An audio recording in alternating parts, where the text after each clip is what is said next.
Hello everyone, स्वागत है आप सभी का हमारे यूट्यूब चैनल पूजा टीचिंग एकेडमी पर। आज हम लेकर उपस्थित हुए हैं रीट और बिहार डीएलएड के लिए हिंदी के प्रैक्टिस सेट, जो कुछ 50 क्वेश्चन लगभग हैं।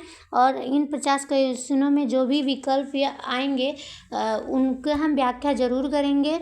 इससे पहले कि हम सेशन स्टार्ट करें, आप लोग जितने लोग भी नए लोग इस वीडियो में जुड़ रहे हैं, प्लीज़ इस चैनल को ज़्यादा से ज़्यादा शेयर करिए, लाइक करिए और सब्सक्राइब करिए। आपके सब्सक्राइब से हमें मोटिवेट होंगे, जिससे कि हम और वीडियो आप लोग के लिए प्रोवाइड करेंगे। पहला क्वेश्चन है, आइए देखते हैं उन प्रश्नों को। पहला क्वेश्चन है, जो शब्दांश शब्दों के आदि में जुड़कर उनके अर्थ में कुछ विशेषता लाते हैं, उन्हें क्या कहा जाता है? आदि का मतलब होता है प्रारंभ। आदि का मतलब क्या होता है? प्रारंभ। यानी कि जो शब्दांश शब्दों के प्रारंभ में जुड़ता है उनको क्या कहते हैं? तो उनको क्या कहते हैं? उपसर्ग कहते हैं। उनको क्या कहते हैं? उपसर्ग कहते हैं। इसका राइट आंसर होगा उपसर्ग। और प्रत्यय क्या होता है? प्रत्यय शब्द के पीछे जुड़ते हैं, प्रत्यय शब्द के अंत में जुड़ते हैं, पीछे जुड़ते हैं। संधि क्या होता है? वर्णों का योग क्या कहलाता है? संधि कहलाती है। और समास क्या होता है? शब्दों का योग। शब्दों का योग जिससे अर्थ बदल जाए उनको क्या कहते हैं? समास कहते हैं। नेक्स्ट क्वेश्चन देखते हैं, हिंदी शब्द किस भाषा से लिया गया है? हिंदी शब्द किस भाषा से लिया गया है? पहला ऑप्शन है संस्कृत, दूसरा ऑप्शन है फारसी, तीसरा ऑप्शन है हिंदी, चौथा ऑप्शन है अरबी। तो हिंदी शब्द किस भाषा से लिया गया है? तो यह है फारसी भाषा से लिया गया है। हिंदी जो शब्द है फारसी भाषा से लिया गया है। और हिंदी शब्द का जन्म किस से हुआ है? तो सिंधु लोगों से हिंदी शब्द का जन्म हुआ था, सिंधु से। और सबसे पहले इस शब्द का प्रयोग किसने किया? सबसे पहले इस शब्द का प्रयोग किसने किया? तो ईरानियों ने इसका प्रयोग सबसे पहले किया था। ईरानियों ने इसका प्रयोग सबसे पहले किया था। नेक्स्ट क्वेश्चन है, निम्नलिखित में से कौन सा शब्द सरस्वती का पर्यायवाची नहीं है? सरस्वती का पर्याय नहीं है। पहला ऑप्शन है बीड़ापाड़ी, दूसरा ऑप्शन है भारती, तीसरा ऑप्शन है वाग्देवी, चौथा ऑप्शन है जानवी। तो कौन सा शब्द सरस्वती का पर्याय नहीं है? तो इसका राइट आंसर होगा जानवी जो है वो सरस्वती का पर्याय नहीं है। जानवी किसका पर्याय है? जानवी गंगा का पर्याय है। जानवी किसका पर्याय है? जानवी गंगा नदी का पर्याय है। बीड़ापाड़ी हुआ, भारती हुआ, वाग्देवी हुआ, हंसावनी हुआ, शारदा हुआ। ये सभी किसके पर्यायवाची हैं? तो ये सभी किसके हैं? सरस्वती के हैं। नेक्स्ट क्वेश्चन है, मैं, हम, तुम, तू आदि शब्द है, मतलब क्या है? मैं, हम, तुम, तू आदि शब्द क्या है? पहला संबंधवाचक सर्वनाम, दूसरा है अनिश्चयवाचक सर्वनाम, तीसरा है प्रश्नवाचक सर्वनाम, चौथा है पुरुषवाचक सर्वनाम। तो इसका राइट आंसर होगा मैं, हम, तुम, तू। ये सब क्या है? पुरुषवाचक सर्वनाम है। पुरुषवाचक सर्वनाम के कितने होते हैं? तो ये होते हैं 3, उत्तम पुरुष, मध्यम पुरुष और अन्य पुरुष। तो उत्तम पुरुष में क्या आते हैं? उत्तम पुरुष में मैं और हम आते हैं, मैं और हम आते हैं। मध्यम पुरुष में तू, तुम, आप आते हैं। और अन्य पुरुष कौन कौन से हैं? यह, वह, वे। यह, वह और वे जो हैं वो क्या होते हैं? ये मतलब उत्तम अन्य पुरुष होते हैं। नेक्स्ट क्वेश्चन है, नीलोत्पलम में कौन सा समास है? नीलोत्पलम में कौन सा समास है? पहला ऑप्शन है द्विगु समास, दूसरा ऑप्शन है द्वंद्व समास, तीसरा ऑप्शन है बहुव्रीहि समास, चौथा ऑप्शन है कर्मधारय समास। तो नीलोत्पलम यानी कि नीला है कमल, नीला कमल जो है तो वह इसमें विशेष पद प्रधान होता है, तो इसलिए इसका क्या होगा? कर्मधारय समास होगा। द्विगु समास में क्या होता है? द्विगु समास में संख्यावाची होता है। द्विगु समास, द्वंद्व समास में दोनों पद प्रधान होते हैं, जैसे सुख, दुख।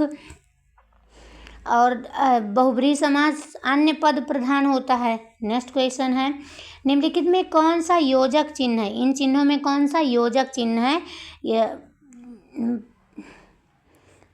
इन विकल्पों को देखिए तो योजक चिन्ह जो है सी है। योजक चिन्ह कौन सा है?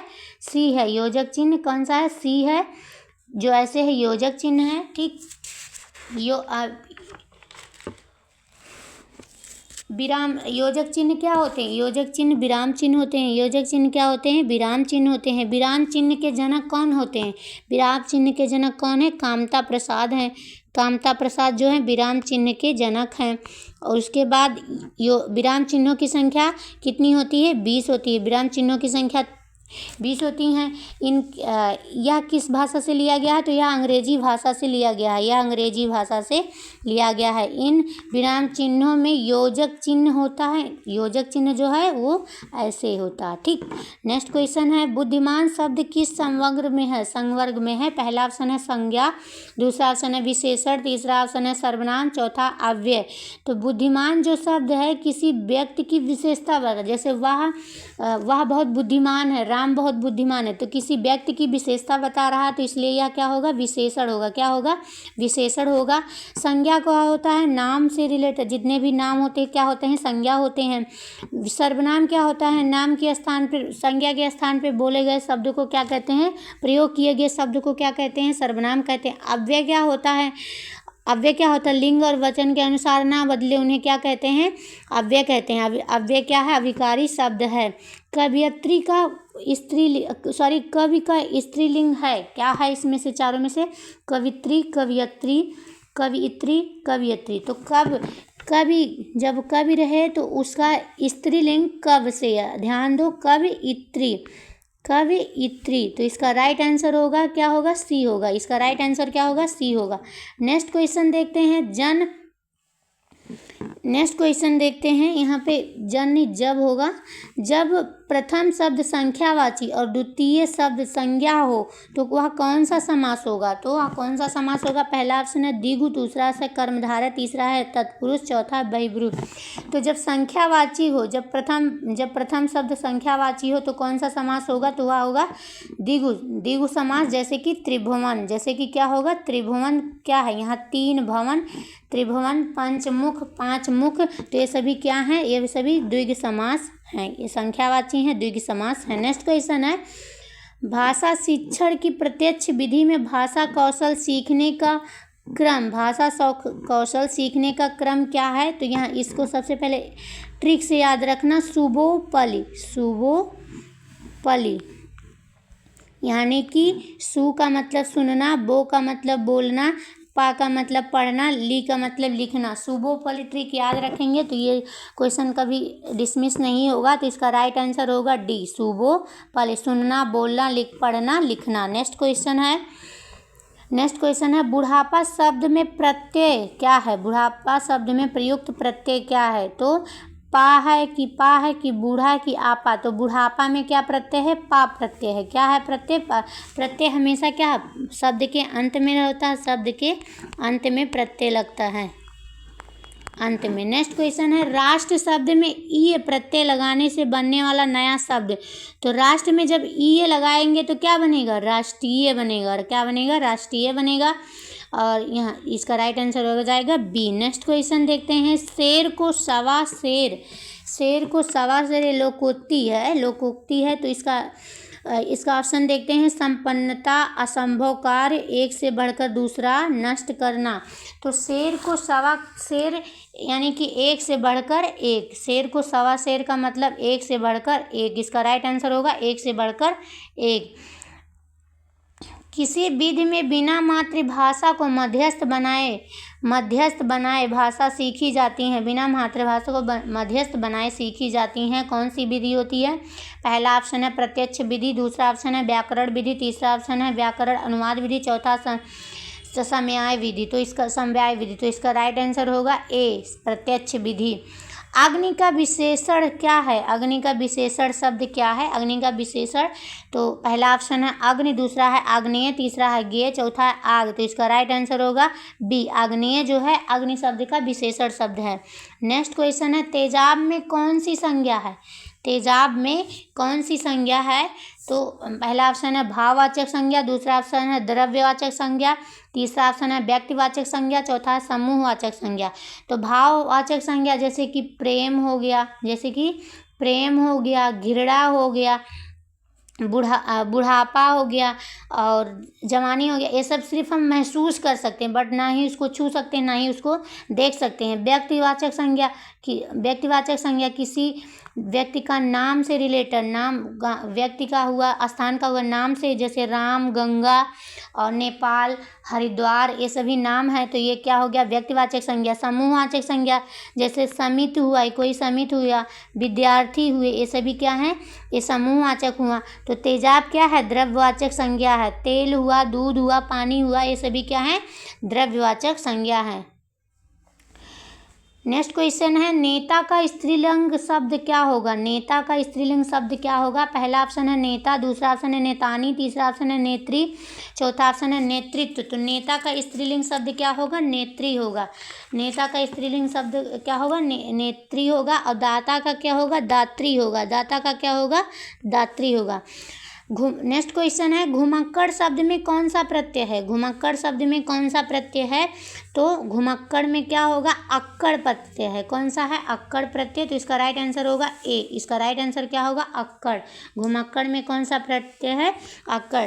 कुछ क्वेश्चन है जैसे दिखावट, दिखावट में कौन सा प्रत्यय है, तो दिखावट में कौन सा प्रत्यय, आप लोग कमेंट करके बताइएगा। तो आप लोग, दिखावट में आवट प्रत्यय है। कौन सा प्रत्यय है, आवट प्रत्यय है। नेक्स्ट क्वेश्चन है, बच्चे प्रारंभ से कैसे होते हैं। बच्चे प्रारंभ से कैसे होते हैं, तो एक भाषिक होते हैं, द्विभाषिक होते हैं, बहुभाषिक होते हैं, भाषा में कमजोर होते हैं। तो बच्चे प्रारंभ में बहुभाषिक होते हैं। बच्चे प्रारंभ में कैसे होते हैं, बहुभाषिक। कहीं से भी भाषा वो लोग सीख लेते हैं, किसी से भी सीख लेते हैं। और नेक्स्ट क्वेश्चन है, सावन हरे न भादो सूखे। सावन हरे न भादो लोकोक्ति है। लोकोक्ति का अर्थ क्या होगा। पहला ऑप्शन है असंभव बात, दूसरा ऑप्शन सदा एक सी दशा, तीसरा ऑप्शन है सावन में हरा और भादों में सूखा, चौथा ऑप्शन है ना सावन में हरा ना भादों में सूखा।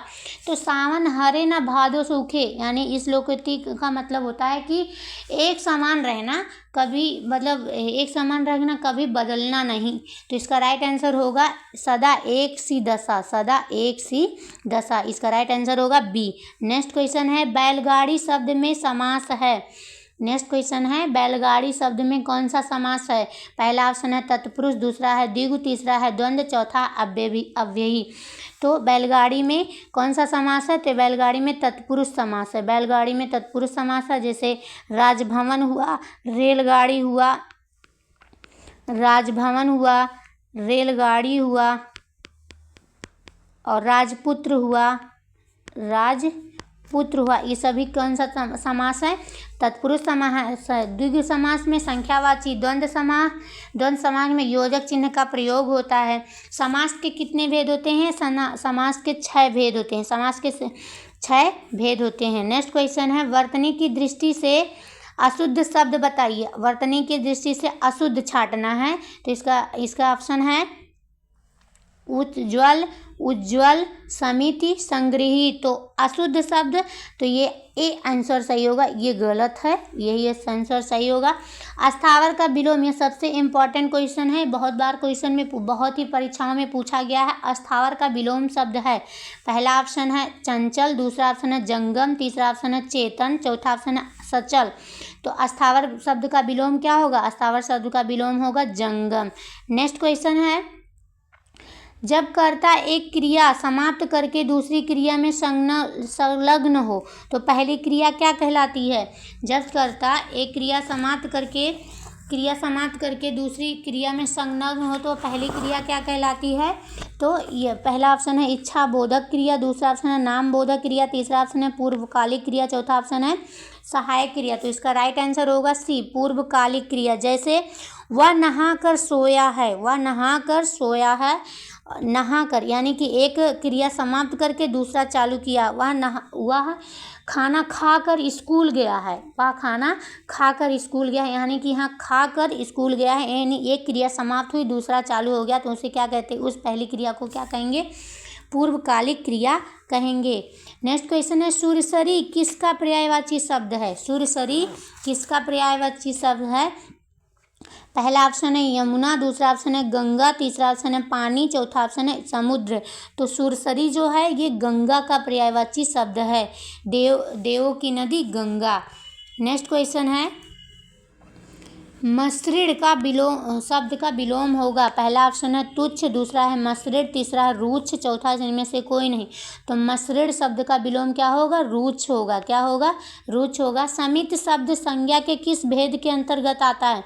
अभी हमने बताया कि समित जो शब्द है वो समूहवाचक संज्ञा है। कैसा है? समूहवाचक संज्ञा, यानी कि समित का मतलब एक समूह होता है, उस समित को क्या कहते हैं? समूह। तो इसलिए उस समूह को समित कहते हैं, तो इसलिए क्या हो गया? समूहवाचक संज्ञा है सी। इसका राइट आंसर होगा सी। उससे उठा नहीं जाता, उससे उठा नहीं जाता। पहला ऑप्शन है कर्मवाच्य, दूसरा ऑप्शन है कर्तृवाच्य, तीसरा भाववाच्य, चौथा है उनमें से कोई नहीं। तो उससे उठा नहीं जाता, तो इसका राइट आंसर होगा सी, भाववाच्य है। एक ऐसा वाक्य है भाववाच्य है। तो वाच्य कितने होते हैं? 3 होते हैं। हम कर्मवाच्य, कर्तृवाच्य और भाववाच्य। तो कर्मवाच्य में क्या होता है? कर्म की प्रधानता होती है। कर्मवाच्य में क्या होता है? कर्म की प्रधानता होती है। कर्तृवाच्य में क्या होता है? कर्ता की प्रधानता होती है। और भाववाच्य में क्या होता है? भाव की प्रधानता होती है। नेक्स्ट क्वेश्चन है, एक बालक व्याख्या सुनकर तथा दूसरा पढ़कर जानकारी एकत्रित करता है। ये दोनों बालक कौन सी भाषा कौशल प्रयोग में ला रहे हैं? पहला ऑप्शन है श्रवण कौशल, दूसरा ऑप्शन है पठन कौशल, तीसरा ऑप्शन है ग्रहणात्मक कौशल, चौथा ऑप्शन है अभिव्यक्तात्मक कौशल। तो पहला ये है ये 2 हैं, मतलब 2 होते हैं पढ़कर। यहाँ पे है सुनकर और पढ़कर। तो ये कौन सा कौशल प्रयोग में ला रहे हैं? तो ये है ग्रहणात्मक कौशल। कौन सा? ग्रहणात्मक कौशल। और एक नेक्स्ट दूसरा होता है लिख कर और बोल कर, दोनों रहे लिख कर और बोल कर, तो ये होता है अभिव्यक्तात्मक कौशल। नेक्स्ट क्वेश्चन है, निम्न में से अल्प विराम चिन्ह है। निम्न में से कौन सा अल्प विराम चिन्ह है? तो अल्प विराम चिन्ह कौन सा है? ये है अल्प विराम चिन्ह। ठीक, ये हो गया पूर्ण विराम, ये हो गया पूर्ण विराम। ये कौन सा है? विस्मयादि बोधक चिन्ह, ये विस्मयादि बोधक चिन्ह। और उसके बाद ये कौन सा है? ये हो गया अर्ध विराम। कौन सा है? अर्ध विराम। नेक्स्ट क्वेश्चन है, सदैव शब्द का संधि विच्छेद होगा। सदैव का संधि विच्छेद होगा। पहला ऑप्शन है सद धन एव, दूसरा ऑप्शन है सदा धन एव, तीसरा है सद धन एव, चौथा सदा धन एव। तो इसका राइट आंसर होगा डी, सदा धन एव। सदा धन एव ये क्या है? सदैव का संधि विच्छेद है। ये क्या है? सदैव का संधि विच्छेद है। और ये कौन सा संधि है? कौन सा संधि है? तो ये डबल चोटिया याद रखना। ये कौन सी संधि है? वृद्धि संधि है। कौन सी संधि है? वृद्धि संधि है। नेक्स्ट क्वेश्चन है, निम्न में से 20 शब्द का पर्यायवाची शब्द है। 20 शब्द का पर्यायवाची कौन सा शब्द है? पहला ऑप्शन है वसु, दूसरा है अरवल, अरड़व, तीसरा है उरग, चौथा है गरल। तो 20 शब्द जो है, ये 20 शब्द का पर्यायवाची शब्द कौन सा होगा? गरल जो है 20 शब्द का पर्यायवाची होगा। नेक्स्ट क्वेश्चन है, विरोधी का विलोम होगा। विरोधी का विलोम क्या होगा? पहला ऑप्शन है वाहक, दूसरा अवरोधी, तीसरा है शत्रु, चौथा समर्थक। तो विरोधी का विलोम क्या होगा? समर्थक होगा। विरोधी का विलोम क्या होगा? समर्थक होगा। नेक्स्ट क्वेश्चन है, उन्हीं के कारण पृथ्वी मातृभूमि की संज्ञा प्राप्त करती है। उन्हीं के कारण वाक्य में कौन सा काल है? पहला संभाव भविष्य, दूसरा सामान्य वर्तमान, तीसरा संदिग्ध वर्तमान, चौथा आसन्न भूतकाल। तो उन्हीं के कारण पृथ्वी मातृभूमि की संज्ञा प्राप्त करती है। ये चल रहा है, मातृभूमि की संज्ञा पृथ्वी हमेशा पाएगी, तो यह है सामान्य वर्तमान। नेक्स्ट क्वेश्चन है, भाव शब्द है। भाव क्या है? स्त्रीलिंग है कि नपुंसक लिंग है कि पुल्लिंग है कि उभय लिंग है? तो स्त्री क्या है? भाव क्या है?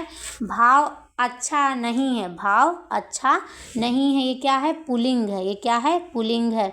अब दूसरा शब्द इच्छा, हमारी इच्छा नहीं है, हमारी इच्छा नहीं है। तो इच्छा शब्द क्या है? स्त्रीलिंग है। क्या है? स्त्रीलिंग है। इच्छा शब्द क्या है? स्त्रीलिंग है। नेक्स्ट क्वेश्चन है, अचेतन शब्द का उपयुक्त अर्थ है। अचेतन, पहला ऑप्शन है निश्चित, दूसरा एकत्र, तीसरा चकित, चौथा निर्जीव। तो अचेतन शब्द का उपयुक्त अर्थ क्या होगा? निर्जीव होगा। वाक्य में कितने अंग माने जाते हैं? वाक्य में कितने अंग माने जाते हैं? पहला ऑप्शन है 1, दूसरा 4, तीसरा है 2, चौथा है 3। तो वाक्य में 2 अंग माने जाते हैं। कौन कौन सा? उद्देश्य और विधेय। उद्देश्य और विधेय कितने अंग दो अंग माने जाते हैं।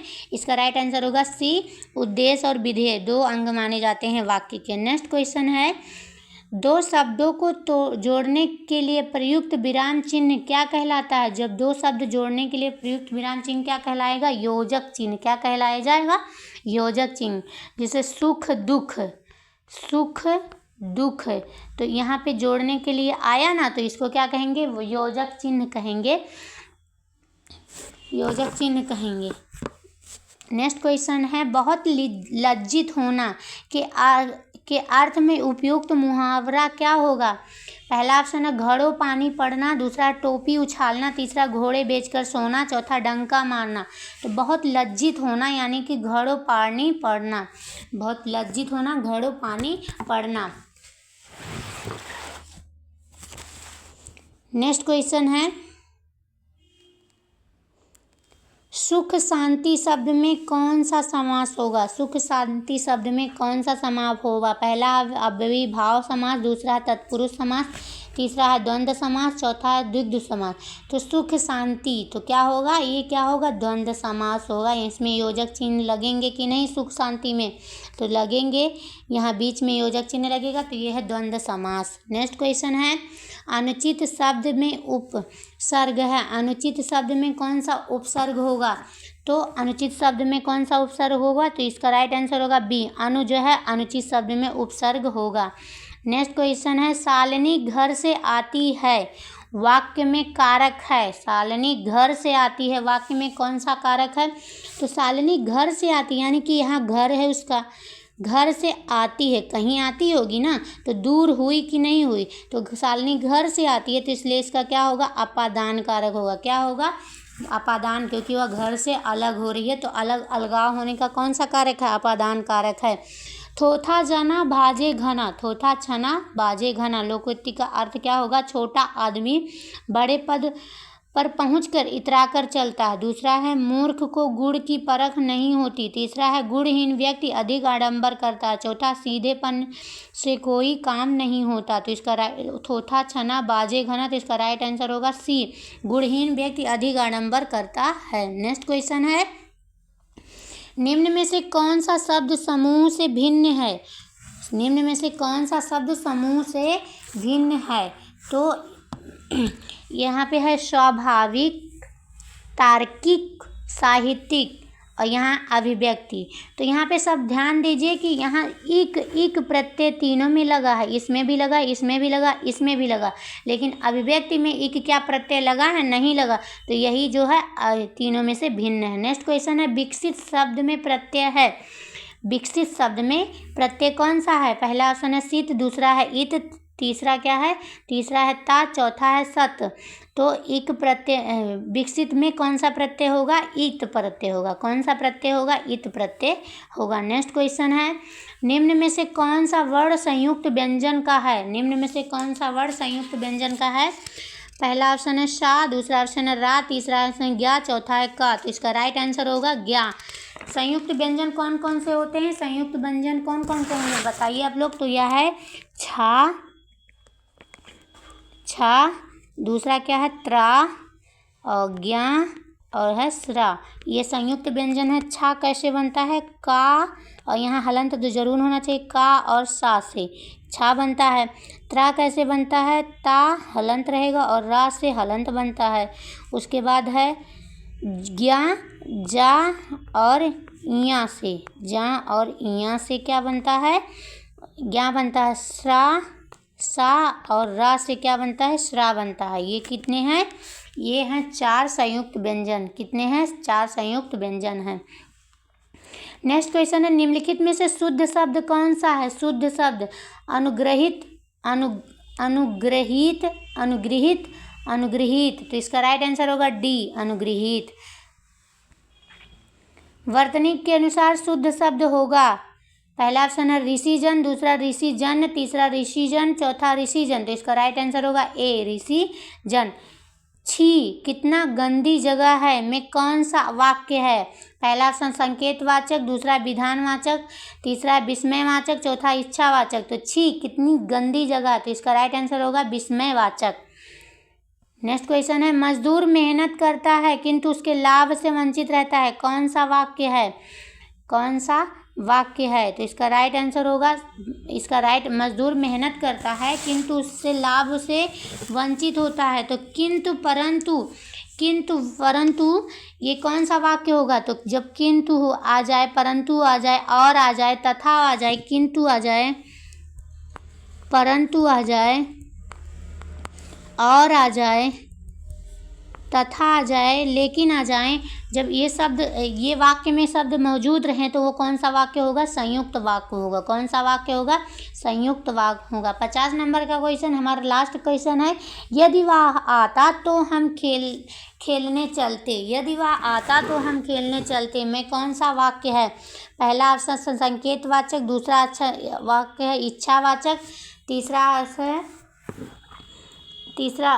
तीसरा है निषेधात्मक, चौथा आज्ञावाचक। तो इसका राइट आंसर होगा संकेतवाचक है। यदि वह आता तो मैं जाता, यदि वह खाता तो मैं जाता, ये सब क्या है? संकेत दे रहा, तो इसलिए एक संकेतवाचक वाक्य है।